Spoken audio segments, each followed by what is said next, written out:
Good afternoon, students. നമ്മൾ S4 തുടങ്ങണം. അപ്പം S4 ഇപ്പം ബാക്കി ടീച്ചേഴ്സ് ഒക്കെ കുറെ സ്റ്റാർട്ട് ചെയ്തു. എനിക്ക് S6 ഡ്യൂട്ടിയും പിന്നെ നിങ്ങൾക്ക് S4 ലാബും കാര്യങ്ങളൊക്കെ ഉള്ളതുകൊണ്ടാണ് വൈകിപ്പോയത്. ഓക്കെ, എന്തായാലും നമുക്ക് ക്യാച്ച് ചെയ്യാൻ പറ്റുന്ന സബ്ജക്റ്റേ ഉള്ളൂ. തിയറി ഓഫ് സ്ട്രക്ചേഴ്സ് 2 TOS 2 ആണ് നമ്മൾ ഡിസ്കസ് ചെയ്യണത്. അപ്പം ഞാൻ ഇന്ന് ഉദ്ദേശിക്കുന്ന ഒരു ഇൻട്രൊഡക്ഷൻ പാർട്ടാണ്. എന്തൊക്കെയാണ് നിങ്ങൾ ഈ സബ്ജക്റ്റ് കൊണ്ട് ഉദ്ദേശിക്കുന്നത്, എന്താണ് പഠിക്കാനുള്ളത് തുടങ്ങിയ കാര്യം. അപ്പം കുറച്ച് കാര്യങ്ങൾ പറയാന്നുള്ളത്, TOS 1 നിങ്ങൾ എന്തൊക്കെ പഠിച്ചോ അതിൻ്റെ ബാലൻസ് എന്ന് വേണമെങ്കിൽ പറയാം. TOS 1 എന്ന് പറയുന്നത് ബേസിക് ആണ്. എന്താണ് അതുകൊണ്ടൊക്കെ ഉദ്ദേശിക്കുന്നത് എന്ന് ചോദിച്ചാൽ, നമ്മളൊരു സിവിൽ എഞ്ചിനീയേഴ്സിനെ സംബന്ധിച്ചിടത്തോളം ഒരു സ്ട്രക്ചർ അതിനെ നമുക്ക് ഉണ്ടാക്കണം, അല്ലെങ്കിൽ അത് ഡിസൈൻ ചെയ്യണം. എങ്ങനെ നമ്മൾ കൊടുക്കണം, എത്ര ലെങ്ത് വേണം, എത്ര ആയിരിക്കണം അതിൻ്റെ സൈസ്, അല്ലെങ്കിൽ ക്രോസ് സെക്ഷൻ എത്ര ആയിരിക്കണം, അതിൽ എത്ര റീഇൻഫോഴ്സ്മെന്റ് കൊടുക്കണം തുടങ്ങിയ കാര്യങ്ങളൊക്കെ നമുക്ക് ആദ്യം എന്ത് ചെയ്യണം, കണ്ടെത്തണം അല്ലേ. നമുക്കൊരു ബിൽഡിംഗ് ഉണ്ടാക്കണം, അതിൽ ഇന്ന കാര്യങ്ങളൊക്കെ വരും, ഇത്ര ലോഡ് വരും, ഇത്ര ആൾക്കാർ വരും. അപ്പൊ അതിന് കറസ്പോണ്ട് നമുക്ക് ഇത്ര സ്പേസ് വേണം, നമ്മളെ പർപ്പസ് ഇതാണെന്ന് പറഞ്ഞിട്ട് നമ്മൾ ഒരാളെ തന്നു. അപ്പൊ നമ്മൾ ആദ്യം എന്ത് ചെയ്യും, എന്താണ് അവരുടെ പർപ്പസ്, എന്തിനാണ് അതിന്റെ ഉദ്ദേശിക്കുന്നത്, ആ ബിൽഡിങ്ങിന്റെ ഉദ്ദേശം എന്താണ്, അതുകൊണ്ട് എന്താണ് അതിന്റെ ഫങ്ഷനിങ് എന്താണ് അല്ലെ. അങ്ങനെ അതെല്ലാം അനലൈസ് ചെയ്ത് കഴിഞ്ഞാൽ നമുക്ക് എന്ത് ചെയ്യണം, ആദ്യം ഇതിൽ വരുന്ന ലോഡും കാര്യങ്ങളൊക്കെ കാൽക്കുലേറ്റ് ചെയ്ത് കഴിഞ്ഞാൽ നമുക്കിതിനെ അടുത്ത സ്റ്റെപ്പാണ് അനാലിസിസ് എന്ന് പറയും. അനാലിസിസ് എന്ന് പറഞ്ഞു കഴിഞ്ഞാൽ ഈ സ്ട്രക്ചർ അല്ലെങ്കിൽ ഈ ഒരു പാർട്ട്, ഈ ഒരു മെമ്പർ എങ്ങനെ ബിഹേവ് ചെയ്യും, നമ്മൾ വിചാരിക്കുന്ന ലോഡുകളൊക്കെ അതിന്റെ മുകളിൽ വന്നു കഴിഞ്ഞാൽ ഇതിന്റെ ആഫ്റ്റർ എഫക്റ്റ് എന്തായിരിക്കും, എങ്ങനെ ഇത് ബിഹേവ് ചെയ്യും എന്നുള്ളതാണ് അനാലിസിസ് എന്നുള്ള പാർട്ട് കൊണ്ട് ഉദ്ദേശിക്കുന്നത്. അതും കഴിഞ്ഞ് അടുത്ത സ്റ്റെപ്പാണ് ഡിസൈൻ എന്ന് പറയുന്ന പാർട്ട്. നമ്മൾ അനലൈസ് ചെയ്തു, നമ്മൾക്ക് ഇത്ര ലോഡ്, ഇന്ന ലോഡ് വരും, ഇത്ര അല്ലെങ്കിൽ ഇത്ര സാധനങ്ങൾ അതിന്റെ മുകളിൽ വരും, അതിന് കറസ്പോണ്ടിങ് ആയിട്ട് അതിന്റെ സൈസ് അല്ലെങ്കിൽ അതിൽ എത്രത്തോളം ലോഡ് എടുക്കാൻ പറ്റും, സപ്പോർട്ട് അല്ലെ, സപ്പോർട്ട് റിയാക്ഷൻസ് എന്തൊക്കെ, മൊമെന്റ്സ് എന്തൊക്കെ, അവിടുത്തെ സപ്പോർട്ട് വരുന്ന ലോഡിന് അത് എടുക്കാൻ പറ്റുമോ എന്നുള്ളതാണ്. അവന്റെ വരുന്ന ലോഡിന് കറസ്പോണ്ടിങ് ആയിട്ടുള്ള അതിന്റെ സപ്പോർട്ട് റിയാക്ഷൻസ് എന്തൊക്കെയാ, സപ്പോർട്ടിലെ മൊമെന്റ്സ് എന്തൊക്കെയാണെന്നുള്ളതാണ് നമ്മൾ കാൽക്കുലേറ്റ് ചെയ്യുന്നത്. അതിൽ വരുന്ന മാക്സിമം ബെൻഡിങ് മൊമെന്റ് എത്ര അല്ലേ, തുടങ്ങിയ കാര്യങ്ങളാണ് നമ്മൾ അനാലിസിസ് പാർട്ടിൽ ചെയ്യുന്നത്. ഈ അനാലിസിസ് ആണ് ഈ തിയറി ഓഫ് സ്ട്രക്ചർ 1 and 2 എന്നുള്ള സബ്ജക്റ്റിൽ നിങ്ങൾ പഠിക്കുന്ന അനാലിസിസ് പാർട്ടാണ്. അടുത്ത സ്റ്റെപ്പാണ് ഡിസൈൻ. നമുക്ക് ഇത്ര ലോഡ് ഉണ്ട്, ആ ലോഡ് കൊടുക്കുമ്പോൾ നമ്മൾ ഇത്രയൊക്കെ റിയാക്ഷൻസ് അതിന്റെ പുറത്ത് വരുന്നുണ്ട്, അതുപോലെ തന്നെ അതിന് ഇത്ര ഫിക്സഡ് ആയിട്ടുള്ള ഒരു ബീം ആണെങ്കിൽ അതിന്റെ ഫിക്സഡ് ആൻഡ് മൊമെന്റ്സ് ഇത്ര വരുന്നുണ്ട്. അപ്പൊ അതിന് കറസ്പോണ്ടിങ് ആയിട്ട് നമ്മൾ പറയുന്ന ഒരു മെറ്റീരിയൽ ഉപയോഗിച്ച് ആ ബീം ഡിസൈൻ ചെയ്യണം. ഇപ്പൊ കോൺക്രീറ്റ് ബീം ആണെന്നുണ്ടെങ്കിൽ കോൺക്രീറ്റിൽ ഉപയോഗിച്ച് ഡിസൈൻ ചെയ്യാന്ന് പറയുമ്പോൾ അതിന് എത്ര ക്രോസ് സെക്ഷൻ എത്ര വേണം അല്ലെ, അതിന്റെ ബീം ആണെങ്കിൽ ഇപ്പൊ അതിന് ഡെപ്ത് വിഡ്ത് എത്ര, അതിൽ ഏത് സ്റ്റീൽ ഉപയോഗിക്കണം, എത്ര എണ്ണ ഉപയോഗിക്കണം, ഏത് ഗ്രേഡ് ഓഫ് കോൺക്രീറ്റ് ഉപയോഗിക്കണം തുടങ്ങിയ കാര്യങ്ങളാണ് അടുത്ത സ്റ്റെപ്പ് ഡിസൈൻ പാർട്ടിൽ വരുന്നത്. ഓക്കെ, അത് നമുക്ക് മെറ്റീരിയൽ നമുക്ക് ചൂസ് ചെയ്യാം. നമ്മളിപ്പോ ഒരു സ്റ്റീൽ സ്ട്രക്ചർ ആയിട്ടുള്ള ഒരു ബിൽഡിംഗ് ആണ് ഉണ്ടാക്കുന്നത്, സ്റ്റീൽ കൊണ്ട് ഉണ്ടാക്കിയ ഒരു ബിൽഡിംഗ് അല്ലെ. സ്റ്റീൽ കൊണ്ട് ഉണ്ടാക്കിയ ഒരുപാട് ബിൽഡിങ്സ് നമുക്കിപ്പോ കാണാൻ പറ്റും. മഞ്ചേരിക്കാരായ ആളുകളാണെങ്കിൽ ഏറ്റവും ലേറ്റസ്റ്റ് ആയിട്ട് വന്ന ഒരു ഹോട്ടൽ അല്ലെങ്കിൽ ഒരു റെസ്റ്റോറൻറ്റ് അൽറാസി, അത് കംപ്ലീറ്റ് സ്റ്റീൽ സ്ട്രക്ചർ ആണ് ആ ബിൽഡിംഗ്. നിങ്ങളൊന്ന് വിസിറ്റ് ചെയ്യുന്നവർ ജസ്റ്റ് ഒന്ന് നോക്കിയാൽ മതി, അതിന്റെ റൂഫൊക്കെ ഒന്ന് നോക്കിയാൽ മതി. അപ്പോൾ എനിവേ അങ്ങനെ സ്റ്റീലാണ് നമുക്ക് ഡിസൈൻ ചെയ്യേണ്ടതെങ്കിൽ അപ്പോൾ ആ സ്റ്റീലിന്റെ ഏത് ക്രോസ് സെക്ഷൻ ഉപയോഗിക്കണം, അത് ഏത് ഗ്രേഡ് സ്റ്റീൽ ഉപയോഗിക്കണം എന്നുള്ളതൊക്കെ നമ്മൾ അടുത്ത പാർട്ട്. ഓക്കെ, ഇതാണ് നമ്മുടെ ഒരു സിവിൽ എഞ്ചിനീയർ എന്താണ് സബ്ജക്ട് പഠിക്കൊണ്ട് ഉദ്ദേശിക്കുന്നത്. ആദ്യം ഒരു അനാലിസിസ് പാർട്ട്, പിന്നെ ഒരു ഡിസൈൻ പാർട്ട്. ഈ അനാലിസിസ് പാർട്ടിൽ വരുന്ന കാര്യങ്ങളാണ് നമ്മൾ എന്ത് ചെയ്യുന്നത്, TOS 1 TOS 2 എന്ന് പറയുന്ന രണ്ട് സബ്ജക്റ്റ് ആയിട്ട് പഠിക്കണം. TOS 1 നിങ്ങൾ ബേസിക് ആയിട്ടുള്ള എന്താണ് ഷിയർ ഫോഴ്സ്, എന്താണ് ബെൻഡിങ് മൊമെന്റ്, എങ്ങനെ അത് സിമ്പിൾ ആയിട്ടുള്ള സിമ്പിൾ ആയിട്ടുള്ള സ്ട്രക്ചേഴ്സിന് ഉപയോഗിക്കാം തുടങ്ങിയ കാര്യങ്ങളാണ് പഠിച്ചത്. ഓക്കെ,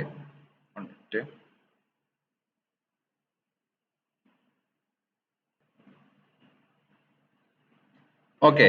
അപ്പൊ നിങ്ങൾ ടോസ് 1 പഠിച്ച കാര്യങ്ങള് നിങ്ങൾ ഒരു സിമ്പിൾ ബീമിന്റെ അതിൽ വരുന്ന ബെൻഡിങ് മൊമെന്റ്, ഷിയർ ഫോഴ്സ് തുടങ്ങിയ കാര്യങ്ങളൊക്കെ പഠിക്കും. അത് പഠിക്കാൻ വേണ്ടിയിട്ട് എന്ത് ചെയ്തു, ആദ്യം ഒരു മെമ്പറിന്റെ പ്രോപ്പർട്ടി എന്താണ്, ഇലാസ്റ്റിക് പ്രോപ്പർട്ടീസ്, അതുപോലെ തന്നെ ഒരു സെൻട്രോയിഡ് എന്താണ്, സെന്റർ ഓഫ് ഗ്രാവിറ്റി എന്താണ് തുടങ്ങിയ കാര്യങ്ങളൊക്കെ അതിന്റെ ബേസിക്സ് നിങ്ങൾ ആദ്യം പഠിച്ചു തുടങ്ങി. പിന്നീട് എങ്ങനെ ഒരു ബീമിൽ ബെൻഡിങ് മൊമെന്റ്, ഷിയർ ഫോഴ്സ് എങ്ങനെ കാൽക്കുലേറ്റ് ചെയ്യാം, എന്താണ് തിയറി ഓഫ് സിമ്പിൾ ബെൻഡിങ് തുടങ്ങിയ കാര്യങ്ങളൊക്കെ പഠിച്ചു.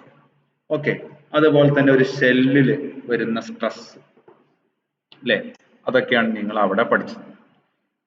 ടോസ് 2 സംബന്ധിച്ചിടത്തോളം ഇതിന്റെ കുറച്ച് അഡ്വാൻസ്ഡ് ആയിട്ടുള്ള കാര്യങ്ങളാണ് പഠിക്കാനുള്ളത്. അതില് ഇവിടെ ആദ്യത്തെ 2 മൊഡ്യൂളിൽ മെയിൻ ആയിട്ട് ഫോക്കസ് ചെയ്യുന്നത് കോളംസിനെ കുറിച്ചാണ്. കോളത്തിലെ ലോഡ്, അതിൽ slenderness ratio, long column, short column തുടങ്ങിയ കാര്യങ്ങൾ എന്തൊക്കെയാണെന്നുള്ളതാണ് ആദ്യത്തെ 2 മൊഡ്യൂളുകളിൽ ഉള്ളത്. അപ്പൊ നമുക്ക് ഓരോ മൊഡ്യൂളിൽ എന്തൊക്കെ പഠിക്കാനുള്ളത് നോക്കാം. ഇവിടെ മെയിൻ ആയിട്ട് അനാലിസിസ് പാർട്ടിൽ ഉദ്ദേശിക്കുന്നത് ടോസ് 2 മെയിൻ ആയിട്ട് കോളംസിന്റെ പോർഷൻസ് ഉണ്ട്, ഡാംസിന്റെ പോർഷൻസ് ഉണ്ട്, ട്രസ്സിന്റെ പോർഷൻ ഉണ്ട്, പിന്നെ റിട്ടേണിംഗ് വാൾസ് ഉണ്ട്. അത് ഒരു സെക്ഷൻ ആയിട്ട് വരുന്നുണ്ട്. അതിന്റെയൊക്കെ അനാലിസിസ്, അത് എത്ര ലോഡ് എടുക്കും അല്ലെ, അതിന് സേഫ് ആയിട്ട് ഒരു എർത്ത് റിട്ടേണിംഗ് വാൾ അല്ലെ. എർത്ത് റിട്ടേണിംഗ് വാൾ എന്ന് പറഞ്ഞു കഴിഞ്ഞാൽ മണ്ണ് ഫില്ല് ചെയ്ത സ്ഥലത്ത് മണ്ണ് തടഞ്ഞു നിൽക്കാൻ വേണ്ടിയിട്ട് ഉപയോഗിക്കുന്ന റിട്ടേണിംഗ് വാൾസ്. അത് സേഫ് ആയിട്ട് നമുക്ക് നിൽക്കണം എന്നുണ്ടെങ്കിൽ അതിന് എത്ര വിഡ്ത്ത് വേണം, എത്ര അത് എങ്ങനെയൊക്കെയാണ് നമ്മൾ അത് കാൽക്കുലേറ്റ് ചെയ്യുന്ന കാര്യങ്ങളൊക്കെയാണ് അവിടെ പഠിക്കുന്നത്. പിന്നത്തെ വരുന്ന ഒരു പോർഷൻസ് എന്ന് പറയുന്നത് ഡിഫ്ലക്ഷൻ ഓഫ് ബീംസുമായിട്ട് ബന്ധപ്പെട്ട കുറച്ച് കാര്യങ്ങളാണ്. എന്താണ് ഡിഫ്ലക്ഷൻ എന്ന് പറയുന്നത്, എന്താണ് സ്ലോപ്പ് തുടങ്ങിയ കാര്യങ്ങളാണ്.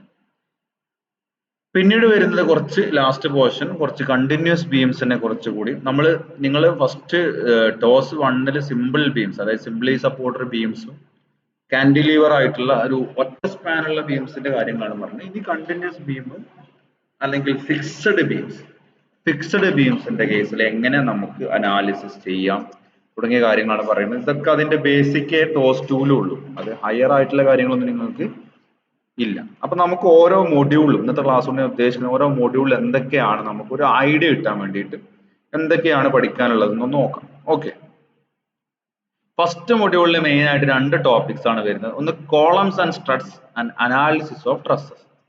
ഓക്കെ, കോളംസ് ആൻഡ് സ്ട്രട്സ്, ഇത് നിങ്ങൾക്ക് അറിയാം എന്താ തമ്മിൽ വ്യത്യാസം. കോളം എന്ന് പറയുന്നത് രണ്ടും കംപ്രഷൻ മെമ്പർ ആണ്. കോളമും സ്ട്രട്ടും കംപ്രഷൻ മെമ്പർ ആണ്. എന്താണ് കംപ്രഷൻ മെമ്പർ? അതിൽ ആക്ട് ചെയ്യുന്ന ഫോഴ്സ് അല്ലെങ്കിൽ അത് വിത്ത്സ്റ്റാൻഡ് ചെയ്യുന്നത് കംപ്രഷൻ ആണ് അതിൽ ആക്ട് ചെയ്യുന്ന ഫോഴ്സ്. ഈ കംപ്രസീവ് ഫോഴ്സ് എന്ന് പറയുന്നത് നമ്മുടെ ബെൻഡിങ് ഫോഴ്സ് പോലല്ല. അത് എന്താണ് ആക്ട് ചെയ്യുന്നത്? ലോഞ്ചിറ്റ്യൂഡിനൽ ആയിട്ടാണ് ആക്ട് ചെയ്യുന്നത്. ലോഞ്ചിറ്റ്യൂഡിനൽ എന്ന് പറഞ്ഞു കഴിഞ്ഞാൽ കോളം ആണെങ്കിൽ ലോഞ്ചിറ്റ്യൂഡിനൽ ആയിട്ട് ഒരു ആക്സിസ് ഉണ്ടാവും അല്ലെ. ഇപ്പൊ ഈ ലൈനെ കാണിച്ചത് അതിലൂടെയാണ് അത് ആക്ട് ചെയ്യുക അല്ലെ. ഇങ്ങനെയാണ് കോളത്തിൽ ഫോഴ്സസ് ആക്ട് ചെയ്യുക. എന്നാൽ ഒരു ബീമിൽ എങ്ങനെയാണ്? ബീമിൽ എന്ന് പറയുന്നത് ബീമിന്റെ ലോഞ്ചിറ്റ്യൂഡിനൽ ആക്സിസ് എന്ന് പറയുന്നത് ഇങ്ങനെ ആയിരിക്കും അല്ലെ. പക്ഷെ അത് ലോഡ് അപ്പൊ എങ്ങനെയാണ് ആക്ട് ചെയ്യുന്നത്? ട്രാൻസ്വേഴ്സ് ആയിട്ടാണ് ആക്ട് ചെയ്യുന്നത് അല്ലെ. ലോഞ്ചിറ്റ്യൂഡിനൽ ആക്സിസിന് പെർപെൻഡിക്കുലർ ആയിട്ടാണ് അതിൽ ബീംസിന്റെ കേസിൽ ലോഡ്സ് ആക്ട് ചെയ്യുന്നത്. എന്നാൽ ഒരു കോളം അല്ലെങ്കിൽ സ്ട്രട്ട് ഒക്കെ എന്താണ്? ലോഞ്ചിറ്റ്യൂഡിനൽ ആയിട്ടാണ് അതിൽ ഫോഴ്സ് ആക്ട് ചെയ്യുന്നത്. അല്ലെങ്കിൽ ആക്സിയൽ മെമ്പേഴ്സ് എന്ന് പറയാം. ആക്സിയൽ അതിന്റെ ആക്സിസിലൂടെയാണ് അതിന് എന്ത് ചെയ്യുന്നത്? ലോഡ് ആക്ട് ചെയ്യുന്നത്. ഇനി എന്താണ് കോളം, എന്താണ് സ്ട്രട്ട്? ആക്സിയൽ മെമ്പർ വെർട്ടിക്കൽ ആയിട്ട് മാത്രം കാണപ്പെടുന്ന ആക്സിയൽ കംപ്രസീവ് ലോഡ്സ് ആക്ട് ചെയ്യുന്ന മെമ്പേഴ്സ് ആണ് ആക്ച്വലി കോളംസ് എന്ന് പറയുന്നത്. അതെല്ലാം എപ്പോഴും വെർട്ടിക്കൽ ആയിരിക്കും, ഇൻക്ലൈൻഡ് ആയിട്ട് കാണും. ഓക്കെ, അതാണ് കോളംസ് എന്ന് പറയുന്നത്. ഓക്കെ, ഇനി എന്താണ് സ്ട്രട്ട്? സ്ട്രട്ട് എന്ന് പറയുന്നത് ഇവിടെയും കംപ്രഷൻ ആക്ട് ചെയ്യുന്ന മെമ്പർ ആണ്. അത് may be vertical or inclined. ഇപ്പൊ നിങ്ങൾക്ക് ട്രസ്സിലെ ഒരുപാട് മെമ്പേഴ്സ് അറിയാം അല്ലെ. ട്രസ് എന്ന് പറയുമ്പോൾ ഇങ്ങനെ ഒരുപാട് മെമ്പേഴ്സ് നിങ്ങൾ കണ്ടിട്ടുണ്ടാവും. ഷീറ്റ് ഇടുന്ന ട്രസ്സുകൾ സ്പാൻ കൂടുന്തോറും ഇതിലെ മെമ്പേഴ്സ് കൂടും. ഇങ്ങനെ ഓരോ പോർഷൻസ് ഉണ്ടാവും. ഇതിലും ആക്സിയൽ ഫോഴ്സസ് ആണ് ആക്ട് ചെയ്യുന്നത് അല്ലെ. ഇതിന്റെ മെമ്പർ ത്രൂ, ഇങ്ങനെ ഒരു മെമ്പർ ആണെങ്കിൽ ഈ മെമ്പറിൽ ഇങ്ങനെയോ അല്ലെങ്കിൽ തിരിച്ച് ഇങ്ങനെയോ ആണ് ഫോഴ്സസ് ആക്ട് ചെയ്യുന്നത്. ഇതും ആക്സിയൽ മെമ്പേഴ്സ് ആണ്, ആക്സിയൽ ലോഡുകളാണ് അതിൽ ആക്ട് ചെയ്യുന്നത്. അത് may be compression or tension രണ്ട് രീതിയിൽ ഉണ്ടാവാം.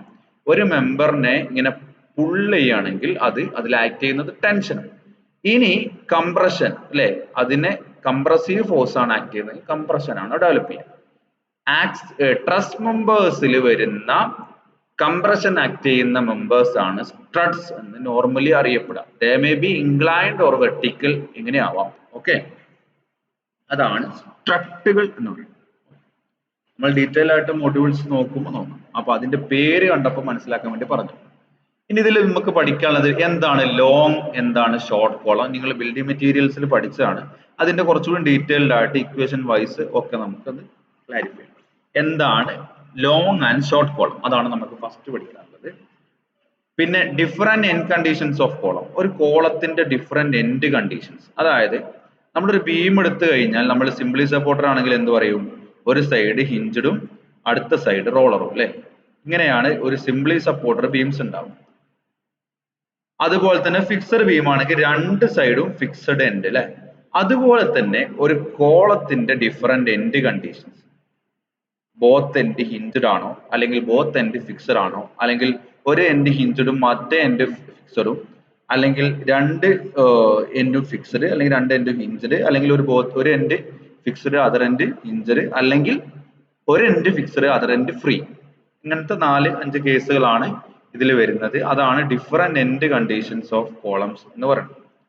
ഇനി load carrying capacity of column. ഒരു കോളത്തിന് അതിന്റെ ക്രിപ്ലിംഗ് അല്ലെങ്കിൽ ബക്ലിംഗ് കൺസിഡർ ചെയ്യുമ്പോൾ എത്രത്തോളം ലോഡ് എടുക്കാൻ പറ്റും, അതാണ് ലോഡ് ക്യാരിങ് കപ്പാസിറ്റി. അതിന് നമുക്ക് രണ്ട് ഇക്വേഷൻസ് ഉണ്ട്, Euler's and Rankine's formulas. Euler's and Rankine's formula. Okay, അതിൽ pi square EI by L effective square എന്നൊക്കെ പറഞ്ഞിട്ട് കുറച്ച് ഇക്വേഷൻസ് ഒക്കെ വരുന്നുണ്ട്. അത് ഒന്ന് ലോങ് കോളത്തിനും ഒന്ന് ഷോർട്ട് കോളത്തിനാണ്. നമുക്കത് ആ ഭാഗത്തേക്ക് വരുമ്പോൾ ഡീറ്റെയിൽ ആയിട്ട് ഡിസ്കസ് ചെയ്യാം. ഇതാണ് മൊഡ്യൂൾ 1-ലെ ഫസ്റ്റ് പോർഷൻസ്. നിങ്ങൾ ടോസ് 2-നെ സംബന്ധിച്ചിടത്തോളം പൊതുവേ പറയാൻ ഇത് പ്രോബ്ലമാറ്റിക് പേപ്പറാണ്. പ്രോബ്ലമാറ്റിക് പേപ്പർ ആകുമ്പോൾ അഡ്വാൻറ്റേജസ് ഉണ്ട്. ഒരുപാട് അഡ്വാൻറ്റേജസ് ഉണ്ടെന്ന് വെച്ചാൽ നിങ്ങൾക്ക് കൃത്യമായിട്ട് ഒരു പ്രോബ്ലം ചെയ്യാൻ അറിയാവുന്നുണ്ടെങ്കിൽ അതിന്റെ ഫുൾ മാർക്കും സ്കോർ ചെയ്യാൻ പറ്റും. നേരെ മറിച്ച് ഒരു തിയറി പേപ്പർ ആകുമ്പോൾ അതിൽ എന്ത് ചെയ്യാൻ പറ്റില്ല, അതിൽ കംപ്ലീറ്റ് പോയിന്റ്സ്, അതിൽ നമ്മൾ ഏതെങ്കിലും പോയിന്റ് വിട്ടുപോയാൽ അതിന്റെ മാർക്ക് കുറയും. ഇതിൽ നിങ്ങൾ ആൻസർ ശരിയാണ്, സ്റ്റെപ്സ് ഒക്കെ ഓക്കെ ആണെന്നുണ്ടെങ്കിൽ ഫുൾ മാർക്കും സ്കോർ ചെയ്യാൻ പറ്റും. അതുകൊണ്ട് തന്നെ പ്രോബ്ലം ചെയ്ത് പരിചയമാകുമ്പോൾ തന്നെ ഇതിൽ കൂടുതൽ എക്സ്പേർട്ട് ആവാൻ പറ്റും. കൂടുതൽ പ്രോബ്ലം ചെയ്യാം.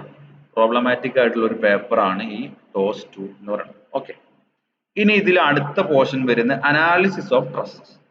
ട്രസ്സിന്റെ അനാലിസിസ്. എന്താണ് അനാലിസിസ് എന്ന് പറഞ്ഞു കഴിഞ്ഞാൽ, നമ്മളൊരു ബീം അനലൈസ് ചെയ്യാന്ന് പറഞ്ഞു കഴിഞ്ഞാൽ എന്താണ്, അതിലെ സപ്പോർട്ട് റിയാക്ഷൻസ് കണ്ടുപിടിക്കുക അല്ലെ. സപ്പോർട്ട് റിയാക്ഷൻസ് കണ്ടുപിടിക്കുക, ഏതെങ്കിലും സെക്ഷനിൽ മൊമെന്റം മൊമെന്റോ ഷിയർ ഫോഴ്സ് കണ്ടുപിടിക്കുക, മാക്സിമം എവിടെ വരുന്നതെന്ന് കണ്ടുപിടിക്കുക. അതാണ് analysis of beam. Analysis of tresses എന്ന് പറയുന്നത്, ട്രസ്സിൽ ബെൻഡിങ് മൊമെന്റും ഷിയർ ഫോഴ്സും ഒന്നും ഇല്ല. ട്രസ്സിൽ ആക്സിയൽ ഫോഴ്സസ് മാത്രമേ ഉള്ളൂ. Tension or compression. ഒരു മെമ്പറിൽ എന്താണ് ആക്ട് ചെയ്യുന്നത്, ടെൻഷൻ ആണോ കംപ്രഷൻ ആണോ, അതിന്റെ വാല്യൂ എത്രയാണ് ആ ഫോഴ്സുകൾ ഓരോ മെമ്പറിലും. നമ്മൾ ഒരു ട്രസ്സിനെ ലോഡ് ചെയ്യുമ്പോൾ അതിൽ ഓരോ മെമ്പറിലും അതിന്റെ എത്ര ഷെയർ കിട്ടുന്നുണ്ട് അല്ലെ, ഈ വരുന്ന ലോഡിന്റെ എത്രത്തോളം ഓരോ മെമ്പറും എടുക്കുന്നുണ്ട് എന്നാണ് അനാലിസിസ് ഓഫ് ട്രസ്സസ് കൊണ്ട് ഉദ്ദേശിക്കുന്നത്. അതിലെ മെമ്പർ ഫോഴ്സസ് കണ്ടുപിടിക്കുക. Determination of member forces using. ഇനി ഇവിടെയാണ് രണ്ട് മെത്തേഡ്സ് ആണ് കോമൺ ആയിട്ട് ട്രസ്സിന്റെ അനാലിസിസിന് ഉള്ളത്. ഒന്ന് മെത്തേഡ് ഓഫ് ജോയിന്റ്സും അടുത്തത് മെത്തേഡ് ഓഫ് സെക്ഷൻസും. രണ്ട് മെത്തേഡ് ആണെന്നുള്ളൂ, റിസൾട്ട് സെയിം ആണ്. നമ്മൾ മെമ്പർ ഫോഴ്സസ് ആണ് കണ്ടുപിടിക്കുന്നത്. ഓക്കെ, രണ്ടിനും രണ്ട് പ്രത്യേകതകളുണ്ട്. ഓരോന്നും ഉപയോഗിക്കേണ്ടത് ഏതൊക്കെ സമയത്താണെന്നുള്ള പ്രത്യേകതകളുണ്ട്. നിങ്ങൾക്ക് മേജർ ആയിട്ട് പഠിക്കാനുള്ളത് മെത്തേഡ് ഓഫ് ജോയിന്റ്സ് എന്നാണ്. ഇത് വളരെ സിമ്പിൾ ആയിട്ടുള്ള ഒരു ടെക്നിക്കാണ് മെത്തേഡ് ഓഫ് ജോയിന്റ്സ് എന്ന് പറയുന്നത്. കൂടുതൽ ഇക്വേഷൻസ് ഒന്നുമില്ല, നമ്മൾ ജസ്റ്റ് ഒരു വെക്ടറിനെ റിസോൾവ് ചെയ്യുന്ന പ്രോസസ്സ് മാത്രമേ ഉള്ളൂ. Okay, then introduction to method of section. Then അടുത്ത നമ്മുടെ മെത്തേഡാണ്, ട്രസ്സിന്റെ അനാലിസിസിനുള്ള മെത്തേഡാണ് മെത്തേഡ് ഓഫ് സെക്ഷൻസ്. അതിന്റെ ജസ്റ്റ് ഇൻട്രൊഡക്ഷൻ പാർട്ട് മാത്രമേ നിങ്ങൾക്കുള്ളൂ. അതും വളരെ സിമ്പിൾ ആണ്. സ്പെസിഫിക് ആയിട്ട് ഏതെങ്കിലും മെമ്പറിന്റെ ഫോഴ്സ് കണ്ടുപിടിക്കണമെങ്കിലാണ് മെത്തേഡ് ഓഫ് സെക്ഷൻസ് നമ്മൾ എടുക്കുന്നത്. ഓക്കെ, ഇതാണ് നമ്മൾ ഫസ്റ്റ് മൊഡ്യൂളിൽ വരുന്ന പോർഷൻസ്. ഫസ്റ്റ് മൊഡ്യൂൾ കമ്പാരിറ്റീവ്ലി കുറച്ച് ചെറുതാണ്, പക്ഷെ ഈ കോളംസിൽ വരുന്ന കുറച്ച് പോർഷൻസ് ഉണ്ട്. ഓക്കെ, ബാക്കി അനാലിസിസ് ഓഫ് ട്രസ്സസ് ഒക്കെ കുറച്ച് ലെങ്തി ആണ് ചെയ്യാനെങ്കിലും വളരെ സിമ്പിൾ ആണ് കുറെ കാര്യങ്ങൾ. ഓക്കെ, ദെൻ സെക്കൻഡ് മൊഡ്യൂളിലോട്ട് നമ്മളൊന്ന് പോയി നോക്കുകയാണെങ്കിൽ അതില് കോളത്തിന്റെ പോർഷൻസ് തന്നെയാണ് ആദ്യം വരുന്നത്. ഡയറക്റ്റ് ആൻഡ് ബെൻഡിങ് സ്ട്രെസ്സസ്, ഒരു കോളത്തിൽ ആക്ട് ചെയ്യുന്ന ഡയറക്റ്റ് സ്ട്രെസ്സുകളും ബെൻഡിങ് സ്ട്രെസ്സും. അതായത് നമ്മളൊരു കോളത്തിനെ കറക്റ്റ് ആയിട്ട് സെന്ററിൽ മാത്രമാണ് ലോഡ് ചെയ്യുന്നതെങ്കിൽ ഇതിൽ ആക്ട് ചെയ്യുന്നത് ഡയറക്റ്റ് സ്ട്രെസ്സസ്, അത് കംപ്രസീവ് സ്ട്രെസ്സസ് മാത്രം ഡെവലപ്പ് ചെയ്യും. ഇനി ഈ കോളത്തിൽ ലോഡ് ഇൻ കേസ് എങ്ങാനും എക്സെൻട്രിക് ആയി വന്നു കഴിഞ്ഞാൽ ഇതിനൊരു ബെൻഡിങ് ടെൻഡൻസി കൂടെ ഉണ്ടാവും. ഓക്കെ, നമ്മളപ്പോൾ ഡിസ്കസ് ചെയ്യാം. നമ്മളൊന്ന് ജസ്റ്റ് ഒന്ന് ബ്രീഫായിട്ട് പറയണമെന്ന് മാത്രം. ഓക്കെ, ഈ ബെൻഡിങ് ടെൻഡൻസി കാരണം അതിൽ ബെൻഡിങ് സ്ട്രെസ്സസും ഡെവലപ്പ് ചെയ്യും. അതാണ് ഈ മൊഡ്യൂളിൽ നമ്മൾ ഫസ്റ്റ് ആയിട്ട് ഡിസ്കസ് ചെയ്യുന്നത്. അങ്ങനെ ആവുമ്പോൾ അതിലെ സ്ട്രെസ് ഡിസ്ട്രിബ്യൂഷൻ ഓരോ കോളത്തിൽ, നമ്മൾ ബീംസിന്റെ കേസിൽ നിങ്ങൾ സ്ട്രെസ് ഡിസ്ട്രിബ്യൂഷൻ വരച്ചിട്ടുണ്ടാവും അല്ലെ? ബെൻഡിങ് സ്ട്രെസ് ഡിസ്ട്രിബ്യൂഷൻ ഇങ്ങനെ ഒരു കർവ് ഒക്കെ വരച്ചതായിട്ട് ഓർമ്മ ഉണ്ടാവും. ഓക്കെ, കംപ്രഷൻ മുകളിൽ, താഴെ ടെൻഷൻ. ഓക്കെ, ഇനി maximum eccentricity to prevent tensile stress. ഇത്തരം ടെൻസൈൽ സ്ട്രെസ്സുകൾ ഒഴിവാക്കാൻ വേണ്ടി നമുക്കൊരു കോളത്തിൽ കൊടുക്കാൻ പറ്റാവുന്ന മാക്സിമം എക്സെൻട്രിസിറ്റി എത്രയാണ്? അതായത് ലോഡ് സെൻട്രൽ നിന്ന് എത്ര മാറി വരെ മാക്സിമം കൊടുക്കാൻ പറ്റും, അതാണ് മാക്സിമം എക്സെൻട്രിസിറ്റി. അതുമായിട്ട് ബന്ധപ്പെട്ട് വരുന്ന ടേം തന്നെയാണ് core or kern of section. അത് സിമ്പിൾ ആയിട്ടൊന്ന് പറഞ്ഞു കഴിഞ്ഞാൽ, നമുക്ക് ഒരു കോളത്തിന്റെ ക്രോസ് സെക്ഷൻ എടുത്തു, ഇതാണ് സെന്റർ പോയിന്റ് എന്ന് വിചാരിക്കുക. ഓക്കെ, സെന്റർ പോയിന്റ് അതാണ്. ഞാൻ വേറെ കളർ യൂസ് ചെയ്യാം. ഈ സെൻട്രൽ നിന്ന് മാറി, സെൻട്രൽ നിന്ന് മാറി ഏതൊക്കെ പോയിന്റ് വരെ നമുക്ക് ലോഡ് കൊടുക്കാം? ഈ ലോഡൊക്കെ കൊടുത്തു കഴിഞ്ഞാൽ ടെൻസൈൽ സ്ട്രെസ്സസ് ഇവിടെ ഡെവലപ്പ് ചെയ്യില്ല. ഒരു പോയിന്റ് കഴിഞ്ഞു കഴിഞ്ഞാൽ, ഇപ്പൊ നമ്മളൊരു റെക്ടാങ്കുലർ ആകുമ്പോൾ റെക്ടാങ്കുലർ ആയിട്ടൊരു സെക്ഷൻ, ഒരു ഏരിയ മാർക്ക് ചെയ്യാം. ഇതിന്റെ പുറത്താണ് ലോഡ് വരുന്നതെങ്കിൽ ഇതിൽ ടെൻസൈൽ സ്ട്രെസ്സസ് ഡെവലപ്പ് ചെയ്യും. ഓക്കെ, ഇതിനകത്താണുമ്പോൾ ടെൻസൈൽ സ്ട്രെസ്സസ് ഡെവലപ്പ് ചെയ്യും. ഇതിനകത്ത് ആ ഒരു ഏരിയക്കാണ്, ഈ ഒരു പോർഷനെയാണ്, ഏത് ഉള്ളിലാണോ ലോഡ് വരുമ്പോഴാണോ ടെൻസൈൽ സ്ട്രെസ്സസ് ഡെവലപ്പ് ചെയ്യാത്തത്, ആ ഒരു ഏരിയനാണ് core or kern of the section എന്ന് പറയുന്നത്. ഓക്കെ, നമുക്ക് ഒരു ടോപ്പിക്, ഒരു ടേംസ് ഞാൻ ആദ്യം ഒന്ന് പറഞ്ഞിടുമ്പോൾ നിങ്ങൾ ആ മൊഡ്യൂൾ വരുമ്പോൾ നിങ്ങൾക്ക് ചെറിയൊരു സ്ട്രൈക്ക് ചെയ്യും. അതിന് വേണ്ടിയിട്ടാണ് ഇത് മൊത്തം ഒന്ന് ഡിസ്കസ് ചെയ്തു പോകുന്നത്. ഓക്കെ, ദെൻ ഫിക്സഡ് ബീമിന്റെ കേസിലോട്ടുള്ള analysis of fixed beam. Fixed beam തന്നെ കുറച്ച് സിമ്പിൾ ആയിട്ടുള്ള കേസ്. നിങ്ങൾക്കറിയാം ഫിക്സഡ് ബീം എന്ന് പറയുന്നത് ഒരു ഇൻഡിറ്റർമിനേറ്റ് ബീം ആണല്ലേ. ഫിക്സഡ് ബീം എന്ന് പറഞ്ഞു കഴിഞ്ഞാൽ രണ്ട് സൈഡിലും ഫിക്സഡ് ആയിട്ടുള്ള സപ്പോർട്ട്. ഇതിൽ എത്ര റിയാക്ഷൻസ് ഉണ്ട്? ഇവിടെ നമ്മൾ ഹൊറിസോണ്ടൽ ആയിട്ടുള്ള ലോഡ് ഒന്നും എടുക്കുന്നില്ല. അപ്പൊ ഇവിടെ ഒരു മൊമെന്റ് ഉണ്ടാവും, ഇവിടുത്തെ വെർട്ടിക്കൽ ലോഡ് ഉണ്ടാവും അല്ലെ. ഇവിടുത്തെ വെർട്ടിക്കൽ ലോഡ് ഉണ്ടാവും, ഇവിടെ മൊമെന്റ് ഉണ്ടാവും. അതുപോലെ തന്നെ ഇവിടുത്തെ വെർട്ടിക്കൽ ലോഡും ഇവിടുത്തെ മൊമെന്റും ഉണ്ടാവും. അപ്പൊ മൊത്തം 4 അൺനൗൺസ് ഉണ്ട്. നമുക്ക് 2 ഇക്വേഷൻസേ ഉള്ളൂ. സോ 2 ഇൻഡിറ്റർമിനൻസി ഇവിടെ ഉണ്ട്. അതായത് നമുക്ക് സാധാ പോലെ നിങ്ങൾക്ക് എന്ത് ചെയ്യാൻ പറ്റില്ല, സിംപ്ലി സപ്പോർട്ടർ ബീം അനലൈസ് ചെയ്യുന്ന പോലെ ഇത് അനലൈസ് ചെയ്യാൻ പറ്റില്ല. നമ്മൾ സിംപ്ലി സപ്പോർട്ടർ ബീം എങ്ങനെ അനലൈസ് ചെയ്യുക? ആദ്യം ഇപ്പൊ ലോഡ് ഉണ്ട്, അപ്പൊ RA എന്ന് എഴുതും, RB, എന്നിട്ട് RA അല്ലേ, അറിയാമെന്ന് വിചാരിക്കുന്നു, RA അതുപോലെ തന്നെ RB അല്ലെ. 2 സപ്പോർട്ട് റിയാക്ഷൻസ്. ഏതെങ്കിലും ഒരു പോയിന്റിൽ നമ്മൾ മൊമെന്റ് എടുക്കണു, എന്നിട്ട് RB കണ്ടുപിടിക്കണു. RA plus RB W ആയിരിക്കും. അങ്ങനെ RA RB കണ്ടുപിടിക്കും. അപ്പൊ ഇവിടെ നമുക്ക് വേറെ കൂടുതൽ അൺനൗൺസ് ഇല്ല. എന്നാൽ ഒരു ഫിക്സഡ് ബീമിന്റെ കേസിൽ അങ്ങനെ അല്ല, ഇവിടെ ഒരു മൊമെന്റ് കൂടെ വരുന്നു അല്ലെ. അതുകൊണ്ട് തന്നെ നമുക്ക് എന്ത് ചെയ്യാൻ പറ്റില്ല, സിംപ്ലി സപ്പോർട്ടർ ബീം അനലൈസ് ചെയ്യുന്ന പോലെ അനലൈസ് ചെയ്യാൻ പറ്റില്ല. അപ്പൊ അതിന് കുറച്ച് ടെക്നിക്സും കാര്യങ്ങളുണ്ട്. അതാണ് ഈ ഒരു പോർഷനിൽ നമ്മൾ ഡിസ്കസ് ചെയ്യുന്നത്. അതുപോലെ തന്നെ ഇതിന്റെ bending moment diagram, shear force diagram നമ്മൾ അനലൈസ് ചെയ്ത് കഴിഞ്ഞാൽ ഓട്ടോമാറ്റിക്കലി നമുക്ക് അടുത്ത സ്റ്റെപ്പ് എന്ന് പറയുന്നത് bending moment diagram, shear force diagram. നമുക്ക് സപ്പോർട്ട് റിയാക്ഷൻസ് കിട്ടിക്കഴിഞ്ഞാൽ നമുക്ക് ഈസി ആയിട്ട് bending moment diagram, shear force diagram വരക്കാം. ഓക്കെ, ഇതിന്റെ സാന്ദർഭികമായിട്ടൊരു കാര്യം പറയുകയാണെങ്കിൽ, എന്തെങ്കിലും കേസിൽ നിങ്ങൾക്ക് shear force and bending moment ഡയഗ്രത്തിനെ കുറിച്ച് ഐഡിയ കിട്ടിയിട്ടില്ല എന്നുണ്ടെങ്കിൽ, അത് മനസ്സിലായിട്ടില്ല എന്നുണ്ടെങ്കിൽ, അല്ലെങ്കിൽ നിങ്ങൾക്ക് വളരെ വ്യക്തമായിട്ട് കഴിഞ്ഞ സെമസ്റ്ററിൽ എടുത്തതാണ്, നിങ്ങൾക്ക് എല്ലാവർക്കും അറിയാമെന്ന് തന്നെയാണ് വിചാരിക്കുന്നത്. എന്തെങ്കിലും ഡൗട്ടുകൾ ആർക്കെങ്കിലും ചെറിയ രീതിയിൽ എന്തെങ്കിലും ഉണ്ടെങ്കിൽ ചോദിക്കുക, മനസ്സിലാക്കുക. Shear force and bending moment diagram എന്ന് പറയുന്നത് നിങ്ങളെ ബേസിക് ആണ്. അത് പഠിച്ചു കഴിഞ്ഞാൽ കൂടുതൽ ഈസി ആവും നിങ്ങൾ വരുന്ന ഓരോ സബ്ജക്റ്റും. ഓക്കെ, എങ്ങനെയാണ് ഷിയർ ഫോഴ്സ് കണ്ടുപിടിക്കുക, എങ്ങനെയാണ് ബെൻഡിങ് മൊമെന്റ് കണ്ടുപിടിക്കുക എന്നുള്ളതിന് എന്തെങ്കിലും ഡൗട്ടുകൾ ആർക്കെങ്കിലും ഉണ്ടെങ്കിൽ അതത് സമയത്ത് ചോദിച്ചാൽ മതി. ഇനി മൊഡ്യൂൾ 2-ലെ അടുത്ത പോർഷൻസ് നമ്മളിപ്പോൾ ഡയറക്റ്റ് ആൻഡ് ബെൻഡിങ് സ്ട്രെസ്സസ് പറഞ്ഞു, പിന്നെ ഫിക്സഡ് ബീമിലെ കുറച്ച് പോർഷൻസ്, പിന്നെ dams and retaining walls. Dams and retaining വാൾസിന്റെ അനാലിസിസ് ആണ്. ഇത് വളരെ സിമ്പിൾ ആണ്. ഒരു ഡാം കൺസിഡർ ചെയ്യുമ്പോൾ അതിൽ വരുന്ന ഫോഴ്സുകൾ എന്തൊക്കെ, അതിൽ ഏതൊക്കെ സ്ട്രെസ്സസ് ഡെവലപ്പ് ചെയ്യും. നോർമലി നമുക്കറിയാം ഒരു ഡാം എന്ന് പറയുമ്പോൾ അതിൽ വാട്ടർ പ്രഷർ ഉണ്ടാവും അല്ലെ, വെള്ളത്തിന്റെ പ്രഷർ ഉണ്ടാവും. ആ ഡാമിന്റെ വെയിറ്റ് കൊണ്ട് ഉണ്ടാകുന്ന, ഇപ്പൊ ഗ്രാവിറ്റി ഡാംസ് ആകുമ്പോൾ ആ ഡാമിന്റെ വെയിറ്റ് കൊണ്ട് ഉണ്ടാവുന്ന ഒരു ഫോഴ്സ് ഉണ്ടാവും. ഈ പ്രഷർ കാരണം വാട്ടർ ഫോഴ്സ് വേറെ ഒന്നുണ്ടാവും.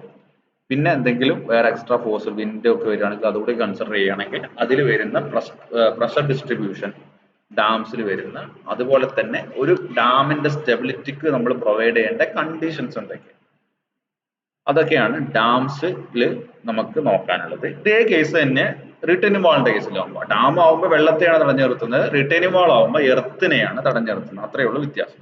ഓക്കെ, ഇതേ കേസ് തന്നെ pressure distribution in retaining wall, അതുമായിട്ട് ബന്ധപ്പെട്ട് നമുക്ക് അനലൈസ് ചെയ്യാൻ വേണ്ട ഒരു ഫോർമുലയാണ് Rankine's formula. Earth pressure calculate. കാരണം എർത്ത് ബിഹേവ് ചെയ്യുന്നതും വാട്ടർ ബിഹേവ് ചെയ്യുന്നതും ഒരുപോലെയല്ല. കാരണം വാട്ടർ എന്ന് പറയുന്നത് ഒരു ഫ്ലൂയിഡ് സബ്സ്റ്റൻസ് ആണ്, എർത്ത് എന്ന് പറയുന്നത് സോളിഡ് മാസ് ആണ്. ഇത് രണ്ടും വ്യത്യാസമുണ്ട് ബിഹേവിയറിൽ. വാട്ടറിനെ സംബന്ധിച്ചിടത്തോളം ഈക്വൽ പ്രഷർ ആയിട്ടാണ് എല്ലായിടത്തും ആക്ട് ചെയ്യുക. എന്നാൽ ഒരു സോയിൽ അങ്ങനെയല്ല ബിഹേവ് ചെയ്യുക. അതിന് ഒരുപാട് സ്ട്രാറ്റകൾ ഉണ്ട്, അതിൽ ഒരുപാട് ടൈപ്പ് സോയിലുകൾ വരാം, അതിൽ വാട്ടറിന്റെ എഫക്റ്റ് വേറെ കേസുകൾ വരാം, അങ്ങനെ ഒരുപാട് കാര്യങ്ങൾ അതിനകത്ത് വരുന്നുണ്ട്. അപ്പോൾ പ്രഷർ ഡിസ്ട്രിബ്യൂഷൻ എന്ന് പറയുന്നത് നമ്മുടെ റിട്ടേണിംഗ് വാളിന്റെ പുറത്ത് വരുന്ന എർത്ത് കാരണമുള്ള പ്രഷർ എന്ന് പറയുന്നത് നമുക്ക് ഒരുപാട് ഫാക്ടേഴ്സ് അതിൽ വരും. അപ്പൊ അതുമായിട്ട് ബന്ധപ്പെട്ട ഒരു ഇക്വേഷനും കൂടെ നമ്മൾ അത് യൂസ് ചെയ്യുന്നുണ്ട്. അതാണ് റാങ്കിൻസ് ഫോർമുല. ഇനി ഡാംസിൽ പറഞ്ഞ പോലെ തന്നെ റിട്ടേണിംഗ് വാളിന്റെ സ്റ്റെബിലിറ്റിക്ക് കാരണമാകുന്ന കണ്ടീഷൻസ്, നമുക്ക് കുറച്ച് കണ്ടീഷൻസ് പറയാം. ഇന്ന കണ്ടീഷൻസ് ഒക്കെ സാറ്റിസ്ഫൈ ചെയ്താൽ ആ റിട്ടേണിംഗ് വാൾ സ്റ്റേബിൾ ആണ് എന്ന് വേണമെങ്കിൽ പറയാം. ഓക്കെ, അതാണ് conditions of stability of retaining walls കൊണ്ട് ഉദ്ദേശിക്കുന്നത്. ഇതാണ് മൊഡ്യൂൾ 2-ൽ വരുന്ന ടോപ്പിക്സ്. അപ്പോൾ direct and bending stresses, fixed ബീമിലെ കുറച്ച് portions, dams and retaining walls ആണ് സെക്കൻഡ് മൊഡ്യൂൾ. ഈ തേർഡ് മൊഡ്യൂളിൽ കടക്കുമ്പോൾ ഒരു ഡിഫറെന്റ് ആയിട്ടുള്ള ടോപ്പിക്കിലോട്ടാണ് നമ്മൾ പോവുക. Deflection of beams. Deflections of beam എന്ന് പറഞ്ഞു കഴിഞ്ഞാൽ ഒരു ബീം ലോഡ് ചെയ്ത് കഴിഞ്ഞാൽ നമുക്കറിയാം ഒരു സിംപ്ലി സപ്പോർട്ടർ ബീം ആണെങ്കിൽ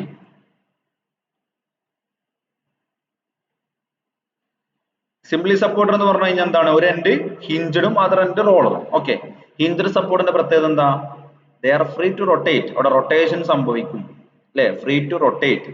ഓക്കെ, അപ്പൊ ഇത് ബെൻഡ് ചെയ്യാന്ന് പറയുന്നത് ഏകദേശം ഇങ്ങനെയാണ് ഇത് ബെൻഡ് ചെയ്യുക. ഓക്കെ, ഇതൊരു ലാർജ് സ്കെയിലുള്ള ബെൻഡിങ് അല്ല കേട്ടോ, വളരെ മൈന്യൂട്ട് ആണ്. നമ്മൾ വരക്കുമ്പോൾ കുറച്ച് എക്സാജറേറ്റ് ചെയ്ത് വരക്കുന്നത് മാത്രം.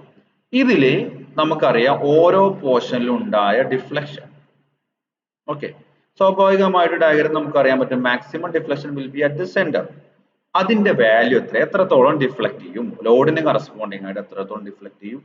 ദെൻ സ്ലോപ്പ് എന്ന് ഉദ്ദേശിക്കുന്നത് ആക്ച്വലി ഇവിടെ ഉണ്ടാകുന്ന ആംഗിൾ ആണ്. കാരണം ഇവിടെ ഈ സപ്പോർട്ട് എന്ന് പറയുന്നത് റോളർ സപ്പോർട്ടോ അല്ലെങ്കിൽ ഹിഞ്ചർ സപ്പോർട്ടോ ആണ്. ഒരു റോളർ അല്ലെങ്കിൽ ഹിഞ്ചർ സപ്പോർട്ടിന്റെ പ്രത്യേകത നിങ്ങൾക്ക് അറിയാം, അവിടെ ആ സപ്പോർട്ടിൽ വെച്ച് ഫ്രീ ടു റൊട്ടേറ്റ് ആണ്. ഇവിടെ റൊട്ടേഷൻ സംഭവിക്കുമ്പോൾ ഇവിടെ മേക്ക് ചെയ്യുന്ന ആംഗിൾ അല്ലെങ്കിൽ ആ ഒരു ആംഗിളിന്റെ സ്ലോപ്പ് ടാൻ തീറ്റയാണ് വരിക. ചെറിയ ആംഗിൾ ആകുമ്പോൾ tan theta will be equal to theta. അപ്പൊ നമ്മൾ തീറ്റനെ മാത്രമേ പറയാറുള്ളൂ. ഓക്കെ, സ്ലോപ്പ് ആ ചെറിയ റൊട്ടേഷൻ, അതാണ് സ്ലോപ്പ് കൊണ്ട് ഉദ്ദേശിക്കുന്നത്. ഡിഫ്ലക്ഷൻ കൊണ്ട് ഉദ്ദേശിക്കുന്നത് എത്രയാണോ വെർട്ടിക്കൽ ആയിട്ട് അതിന്റെ ഡിസ്പ്ലേസ്മെന്റ് അല്ലെ, വെർട്ടിക്കൽ ആയിട്ട് ഇതിന് വരുന്ന ഡിസ്പ്ലേസ്മെന്റ് ആണ് ഡിഫ്ലക്ഷൻ കൊണ്ട് ഉദ്ദേശിക്കുന്നത്. ഓക്കെ, ഇനി ഈ ഡിഫ്ലക്ഷനും സ്ലോപ്പും കണ്ടുപിടിക്കാനുള്ള കുറച്ച് മെത്തേഡുകളാണ് നമ്മളിവിടെ ഡിസ്കസ് ചെയ്യുന്നത് ഈ ഒരു മൊഡ്യൂളിൽ. ഓരോ ടൈപ്പ് മെത്തേഡിലും എങ്ങനെ പ്രോബ്ലംസ് ചെയ്യാം. അതിൽ തന്നെ സിംപ്ലി സപ്പോർട്ടറും കാൻഡിലിവർ ബീംസിലും അതിൽ UDL പോയിന്റ് ലോഡ് വരുന്ന കേസുകളിൽ നമ്മൾ ഓരോന്നിനെയും ഡിഫ്ലക്ഷൻസ് എങ്ങനെ കാൽക്കുലേറ്റ് ചെയ്യാം എന്നുള്ളതാണ് പഠിക്കുന്നത്. ഓക്കെ, ഡബിൾ ഇന്റഗ്രേഷൻ മെത്തേഡ് നമ്മൾ യൂസ് ചെയ്യുന്ന കുറച്ച് മെത്തേഡ്സിന്റെ പേര് മാത്രം പറഞ്ഞു പോകാം. Double integration method, Macaulay's method, moment area method and Mohr's theorem. Mohr's theorem ഇതുമായിട്ട് ബന്ധപ്പെട്ട തിയറമാണ്. അതിൽ നിന്ന് എങ്ങനെ ഡിഫ്ലക്ഷൻസ് കണ്ടുപിടിക്കുക എന്നുള്ളതാണ് നമ്മൾ ഇതിൽ ഡിസ്കസ് ചെയ്തത്. ഇതിൽ മേജർ ആയിട്ട് ഡിഫ്ലക്ഷൻ ഓഫ് ബീം ആണ്. ഈ ഡിഫ്ലക്ഷൻ ഓഫ് ബീം എന്ന് പറയുന്നത് മേജർ ആയിട്ടുള്ള ഒരു പോർഷൻ തന്നെയാണ്. നമ്മൾ നിങ്ങൾക്കറിയാം ലിമിറ്റ് സ്റ്റേറ്റ്സ് എന്ന് പറയുന്നത് അത് നിങ്ങൾ സ്ട്രക്ചറൽ ഡിസൈനിൽ പഠിക്കും, അല്ലെങ്കിൽ limit state of method design എന്ന് പറയുന്നത് നമ്മളൊരു ഡിഫ്ലക്ഷനെ നമ്മളൊരു ബീം ലോഡ് ചെയ്ത് കഴിഞ്ഞാൽ എത്രത്തോളം ഡിഫ്ലക്ഷൻ വരും, ആ ഡിഫ്ലക്ഷൻ വരാണ്ടിരിക്കാൻ എന്തൊക്കെ ചെയ്യണം എന്നുകൂടി കൺസിഡർ ചെയ്തിട്ടാണ് നമ്മൾ ഡിസൈൻ ചെയ്യുക. അപ്പൊ നമുക്ക് ഡിസൈൻ ചെയ്യുന്നതിന് മുന്നേ ഇന്ന ലോഡ് കൊടുത്താൽ എത്രത്തോളം ഡിഫ്ലക്ട് ചെയ്യും മാക്സിമം എന്ന് നമുക്ക് നേരത്തെ അറിഞ്ഞിരിക്കണം. അതിനാണ് ഈ ഒരു പോർഷൻ കൂടെ വരുന്നത്. അതുകൊണ്ട് അനാലിസിസ് പാർട്ടിൽ ഡിഫ്ലക്ഷൻ കണ്ടുപിടിക്കുന്നത് കൂടി അനാലിസിസ് പാർട്ടിൽ വരും. നമ്മൾ മെമ്പർ ഫോഴ്സസ് അല്ലെങ്കിൽ സപ്പോർട്ട് റിയാക്ഷൻസ് കണ്ടുപിടിച്ചു, shear force, bending moment, then അടുത്ത പോർഷൻസ് ആയിട്ട് വരുന്നതാണ് ഡിഫ്ലക്ഷൻ എന്ന് പറയുന്ന ടേംസ്. ഓക്കെ, ഈ മൊഡ്യൂളിൽ കംപ്ലീറ്റ് ആയിട്ട് നമ്മൾ ബീംസിന്റെ ഡിഫ്ലക്ഷൻസിനാണ്, അതിന് വരുന്ന ഇക്വേഷൻസ് ഒക്കെയാണ് ഇവിടെ പഠിക്കുന്നത്. ഓക്കെ, ഇനി അടുത്ത മൊഡ്യൂളിലോട്ട് ഒന്ന് നോക്കാം. അടുത്ത മൊഡ്യൂളിൽ എന്താണ് പറയുന്നത്? അടുത്ത മൊഡ്യൂളിൽ മെയിൻ ആയിട്ട് കണ്ടിന്യൂസ് ബീംസ് ആണ്. ഇവിടെ കണ്ടിന്യൂസ് ബീംസിന്റെ അനാലിസിസ് ആണ് മൊഡ്യൂൾ 4. കണ്ടിന്യൂസ് ബീംസ് ഒക്കെ ആകുമ്പോൾ നമുക്കറിയാം സിംപ്ലി സപ്പോർട്ടർ നിന്ന് ഫിക്സഡ് ബീമിലോട്ട് വരുമ്പോൾ തന്നെ അനാലിസിസ് കുറച്ചുകൂടി സ്റ്റെപ്പ് കൂടും, അല്ലെങ്കിൽ കുറച്ചുകൂടി ടഫ് ആവും. അതിൽ നിന്ന് കണ്ടിന്യൂസ് ബീമിലോട്ട് പോകുമ്പോൾ വീണ്ടും ടഫ് ആവും. കാരണം കണ്ടിന്യൂസ് ബീം എന്ന് പറഞ്ഞു കഴിഞ്ഞാൽ എന്താണ്, ഒന്നിൽ കൂടുതൽ സ്പാൻ ഉള്ള ബീംസ് ആണ് കണ്ടിന്യൂസ് ബീംസ് അല്ലേ. അപ്പോൾ അതിൽ ഒന്നിൽ കൂടുതൽ സ്പാൻസ് ഉണ്ട്, അതുകൊണ്ട് നമുക്ക് ഒന്നുകൂടെ ഡിഫിക്കൽട്ട് ആവും ഇതിന്റെ അനാലിസിസ് പ്രോസസ് അല്ലേ. അതുകൊണ്ട് തന്നെ കണ്ടിന്യൂസ് ബീമിന്റെ ഒക്കെ നമുക്ക് വളരെ ബേസിക് ആയിട്ടുള്ളത് മാത്രമേ പഠിക്കാനുള്ളൂ. ഓക്കെ, അതിൽ തന്നെ കണ്ടിന്യൂസ് ബീംസിന്റെ അനാലിസിസിനുള്ള ഒരു തിയറം ഓഫ് 3 മൊമെന്റ്സ്. പിന്നെ അത് അനലൈസ് ചെയ്ത് കഴിഞ്ഞാൽ നമുക്ക് എന്താണ് അടുത്ത step, bending moment diagram, shear force diagram ഒക്കെ എങ്ങനെ വരക്കാം. സിമ്പിൾ ആയിട്ടുള്ള കുറച്ച് കണ്ടിന്യൂസ് ബീമിന്റെ UDL-ഉം പോയിന്റ് ലോഡും വരുന്ന കേസിൽ ഉണ്ടാകുന്ന shear force and bending moment diagram ആണ് നമ്മൾ ഡിസ്കസ് ചെയ്യും. ഇനി അതിന്റെ അനാലിസിസിൽ തന്നെ വരുന്ന വേറൊരു മെത്തേഡ് ആണ് മൊമെന്റ് ഡിസ്ട്രിബ്യൂഷൻ മെത്തേഡ്. ഇത് ആക്ച്വലി ഒരു മെത്തേഡ് തന്നെയാണ്, സിലബസിൽ അതൊരു വേറെ സബ്ജക്ട് വേറെ ടോപ്പിക് ആയിട്ട് തന്നെ കൊടുത്തിട്ടുണ്ട്. കണ്ടിന്യൂസ് ബീംസിനും എല്ലാ ബീംസിനും ഉപയോഗിക്കാൻ പറ്റാവുന്ന മെത്തേഡ് ഓഫ് അനാലിസിസ് ആണ്. അനാലിസിസിന്റെ ഒരു മെത്തേഡ്, ഒരു ടെക്നിക്കാണ് moment distribution. Hardy Cross method ആണ് നമ്മൾ അതിൽ യൂസ് ചെയ്യുന്നത്. ഓക്കെ, ഇത്രയാണ് മൊഡ്യൂൾ 4 ഉള്ളത്. ഇതാണ് നിങ്ങളുടെ ടോസ് 2ന്റെ ഒരു ബ്രീഫ് ഐഡിയ, എന്തൊക്കെയാണ് നിങ്ങൾക്ക് പഠിക്കാനുള്ളത്. ഓക്കെ, നമുക്ക് മാക്സിമം തീർക്കാം. നമുക്ക് സബ്ജക്റ്റിന്റെ തിയറി പോർഷൻസ് ഞാൻ വളരെ കുറച്ചെടുക്കുള്ളൂ, കാരണം പ്രോബ്ലംസിലേക്ക് നമ്മൾ കൂടുതൽ ഫോക്കസ് ചെയ്യണം. പ്രോബ്ലംസ് കൂടുതൽ ചെയ്യാന്നുള്ളത് തന്നെയാണ് ഇത് പഠിക്കാനുള്ള ഒരു മാർഗം. ഏത് പ്രോബ്ലം പേപ്പർ ആണെങ്കിലും നമ്മളത് എക്സ്പീരിയൻസ്, നമ്മളത് ചെയ്തുള്ള ഒരു പരിചയം കൊണ്ട് തന്നെ പ്രോബ്ലം പേപ്പർ പഠിക്കുള്ളൂ. പിന്നെ ഏതെങ്കിലും പോർഷൻസ് നിങ്ങൾ മറന്നു പോയിട്ടുണ്ടെങ്കിൽ shear force, bending moment diagram ഒക്കെ പഴയ ടോസ് 1 ഒന്ന് എടുത്ത് നോക്കുക. ഇനിയിപ്പോൾ കണ്ടിന്യൂസ് ആയിട്ട് ക്ലാസ്സുകൾ ഉണ്ടാവും. നിങ്ങൾ ഇനി ഓഫ്ലൈൻ ആയിട്ട് ഇവിടെ വരാത്ത ദിവസങ്ങളിലൊക്കെ നിങ്ങൾക്ക് ഓൺലൈൻ ക്ലാസ്സുകൾ ടോസ് 2ൻ്റെത് ഉണ്ടാവും. ഇനിയിപ്പോൾ S6-ഉം S4 ഒരുമിച്ച് ഉണ്ടാവും. അപ്പോൾ നിങ്ങൾക്ക് ഒരു ദിവസം ഇടവിട്ടിട്ടെങ്കിലും ടോസ് 2ൻ്റെ ക്ലാസ് ഉണ്ടാവും. നമുക്കൊന്ന് മേക്കപ്പ് ചെയ്തെടുക്കണം. ഏകദേശം ഒരു മൊഡ്യൂൾ കഴിയേണ്ട സമയം ഇപ്പോൾ കഴിഞ്ഞു. അപ്പോൾ ഒന്ന് മേക്കപ്പ് ചെയ്തെടുക്കണം. കുറച്ച് അധികം എഫേർട്ട് എടുത്തിട്ട് നമുക്കൊന്ന് മൂവ് ചെയ്യണം. Okay, anyway thank U. നിങ്ങൾ നന്നായിട്ട് റെസ്പോണ്ട് ചെയ്യാം. പിന്നെ ഇതുമായിട്ട് ബന്ധപ്പെട്ട് ക്ലാസ്സുകൾ ഇന്നിപ്പോൾ നോട്ടൊന്നും തരുന്നില്ല. നോട്ടൊക്കെ നിങ്ങൾ സ്ഥിരമായിട്ട് ചോദിക്കുന്ന കുട്ടികളാണ്, നോട്ട് ചോദിക്കുന്ന കുട്ടികളാണ്, നന്നായിട്ട് റെസ്പോണ്ട് ചെയ്യുന്ന കുട്ടികളാണ്. വളരെ ഹാപ്പിയാണ് കാര്യങ്ങൾ. അപ്പം ഇനി ഏതെങ്കിലും ദിവസങ്ങളിൽ ഞാൻ നോട്ട് നിങ്ങൾ പഴയ പോലെ തന്നെ ക്ലാസ് റൂമിൽ ഇടാം. നോട്ടുകളും PPT, അതായത് നോട്ട് എന്ന് ഉദ്ദേശിക്കുന്നത് ഞാൻ എടുക്കുന്ന PPT-ന്റെ PDF തന്നെയാണ് തരുന്നത്. ഓക്കെ, അപ്പം അതിൽ ക്ലാസ് റൂമിൽ ഇടാം. ഏതെങ്കിലും ദിവസങ്ങൾ മറന്നു പോയാൽ ആരെങ്കിലും ഒന്ന് ഓർമ്മിപ്പിക്കുക. നിങ്ങൾ സ്ഥിരമായിട്ട് ഓർമ്മിപ്പിക്കുന്ന കുട്ടികളാണ്, നിങ്ങളോട് പറയേണ്ട ആവശ്യമില്ല. എങ്കിലും അതുപോലെ തന്നെ ഇനി ക്ലാസ് റൂം നമുക്ക് S3 ക്ലാസ് റൂം S4 ആയിട്ട് കൺവേർട്ട് ചെയ്യാൻ അത് തുടങ്ങാം. ഓക്കെ, അടുത്ത ക്ലാസ് എടുക്കുമ്പോൾ തുടങ്ങാം. ഓക്കെ, ഇതുമായിട്ട് എന്തെങ്കിലും ഡൗട്ടുകൾ ഉണ്ടെങ്കിലൊക്കെ അപ്പോൾ ചോദിച്ച് മുന്നോട്ട് പോവാം. ഇന്നത്തെ ക്ലാസ് എന്ന് പറയുന്നത് ജസ്റ്റ് ഒരു ബ്രീഫ് ഐഡിയ, നിങ്ങൾ എന്തിനാണ് ഈ സബ്ജക്ട് പഠിക്കുന്നത്, എന്തൊക്കെ നമുക്ക് പഠിക്കാനുണ്ടെന്ന് അറിയാൻ വേണ്ടിയിട്ടാണ്. ഓക്കെ, ഇതെന്ന് പറയുന്നത് ശ്രദ്ധിച്ച് ക്ലാസ്സുകൾ നിങ്ങളിപ്പോൾ ഓൺലൈൻ ആകുമ്പോൾ പലരും കേൾക്കുന്നില്ല എന്നൊരു പരാതി ഉണ്ട്. അപ്പം വളരെ കുറേശ്ശെ ഇപ്പൊ എടുക്കുന്നുള്ളൂ ആക്ച്വലി പറഞ്ഞു കഴിഞ്ഞാൽ. അത് അന്നന്ന് നോക്കി പോയി കഴിഞ്ഞാൽ നിങ്ങൾക്ക് ഇപ്പോൾ ഒരു കണക്കിന് സൗകര്യമാണ്, കോളേജിൽ വരണ്ട. അതുപോലെ തന്നെ നിങ്ങളെ എപ്പോൾ വേണമെങ്കിലും ഇത് റെക്കോർഡർ ആയിട്ടുള്ള ക്ലാസ് ആണ് നമ്മൾ പ്രൊവൈഡ് ചെയ്യുന്നതുകൊണ്ട് നിങ്ങൾക്ക് സൗകര്യത്തിന് വീട്ടിൽ എന്തെങ്കിലും തിരക്കുകളൊക്കെ ഉണ്ടെങ്കിൽ അതിൽ മാറ്റി വെച്ചിട്ട് അല്ലെങ്കിൽ ആ ഒരു ഫ്രീ ആവുന്ന സമയത്ത് കാണാനുള്ള സൗകര്യങ്ങളൊക്കെ ഉണ്ട്. അപ്പോൾ അത് ഓവർലോഡ് ആക്കാണ്ടിരിക്കുക. അധികം അന്നന്ന് തന്നെ മേക്കപ്പ് ചെയ്ത് പോകാൻ ശ്രമിക്കുക. ഇത്രയൊക്കെയാണ് എനിക്ക് പറയാനുള്ളത്. പിന്നീട് നമുക്ക് എനിക്ക് നിങ്ങളെ S4 CAD ലാബിന്റെ ചാർജ് കൂടി ഇരിക്കുകയാണ്. അപ്പം അതും നമുക്ക് ലാബും ഇതിന്റെ കൂടെ പോകണം. ലാബിന് നിങ്ങൾക്ക് ഇപ്പം വീഡിയോ റെക്കോർഡർ വീഡിയോസ് വരും ലാബിൻ്റെത്. ഇനി നമുക്ക് എന്തെങ്കിലും കോണ്ടാക്ട് ക്ലാസ് വെക്കാൻ പറയുമ്പോൾ നമുക്ക് അത് ഒരുമിച്ച് ചെയ്യുകയും ചെയ്യാം. നിങ്ങൾക്ക് CAD ലാബാണ് ഇമ്പോർട്ടൻ്റ് ആയിട്ടുള്ള ഒരു ലാബ് തന്നെയാണ് S4 CAD ലാബ്. അപ്പോൾ അത് നമുക്ക് ഈസി ആയിട്ട് ചെയ്യാം, no problem. Okay, anyway thank U.